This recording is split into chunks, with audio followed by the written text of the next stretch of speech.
বসন্ত চলে এসেছে, আর বসন্ত এলেই প্রথমেই আমাদের যাকে মনে পড়ে সে হলো লাল পলাশ। আর লাল পলাশের সাথে সাথে আমাদের লাল মাটির পুরুলিয়া।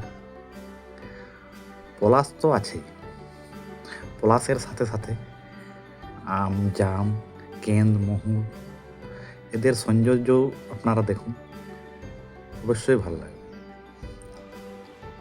তো আমি এদেরকেও দেখার চেষ্টা করছি, আপনারা শেষ পর্যন্ত দেখুন আর জানাবেন কেমন লাগলো।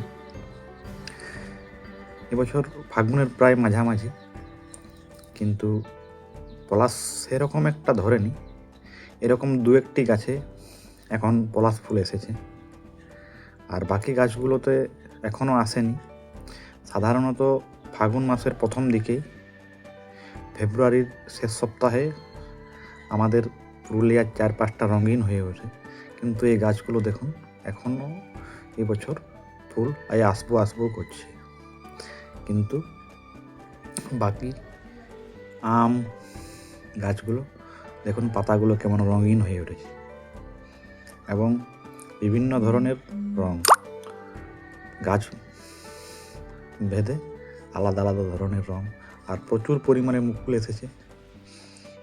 আর এখানের এই গাছগুলো বড় বড় হয়, আমের সংখ্যা প্রচুর হয়, হয়তো কোয়ালিটিতে কলম গাছগুলোর থেকে পিছিয়ে, কিন্তু প্রচুর পরিমাণে হয় আর মুকুলে মুকুলে ভরে গেছে। মহুল গাছগুলিও পাতা ঝরা শুরু করে দিয়েছে, পাতাতে নিচগুলো ভরে গেছে। মাটির ঘাসের যে সবুজ আচ্ছাদন ছিল সেটা লাল পাতায় মুড়ে গেছে। আর মহুল গাছের ডগাতে যে মহুল ফুলের যে কাঁটাগুলো নেই সেগুলো নিচ্ছে, আর কিছুদিন পর পর টুপ টুপ হয়ে মহুল হয়ে ঝরে পড়বে। আর মহুল পাতাগুলোর মধ্যে একটা আলাদা রং আছে, ঠিক মাটি মাটি রঙের এই পাতাগুলো দেখতে কিন্তু খুব সুন্দর লাগে। আর ওদিকে ক্যান গাছেও ছোট ছোট সবুজ সবুজ ধরতে শুরু করেছে। চৈত্র মাসের দিকেও ক্যান পাকতে শুরু করে যাবে। আর এই যে পাতা ঝরতে শুরু করেছে, যদিও অন্য বছর পলাশ ফুল ফোটার পর পাতা ঝরা শুরু হয়, কিন্তু এবছর পলাশ ফুল একটু আসতে দেরি হয়েছে। কিন্তু প্রকৃতি তো আর থেমে নেই, পাতা ঝরতে শুরু করে দিচ্ছে। আম মুকুলগুলি দেখুন, গাছগুলোতে আলাদা, এই গাছটিতে আলাদা ধরনের, ওই গাছটিতে আলাদা ধরনের, বিভিন্ন ধরনের কালার দেখা যাচ্ছে এবং ঠিক যেন কোনো শিল্পীর আঁকা ছবির মতো মনে হচ্ছে গাছগুলি।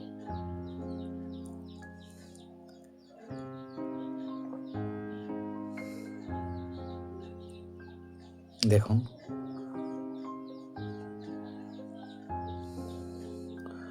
আর এই যে মহুল গাছগুলো, যে গাছগুলো বলছিলাম পাতাগুলোর রং নিয়ে,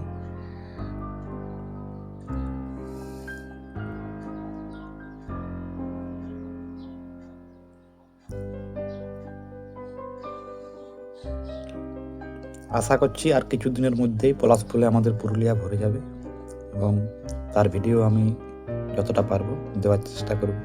ধন্যবাদ সবাইকে, ভালো থাকবেন।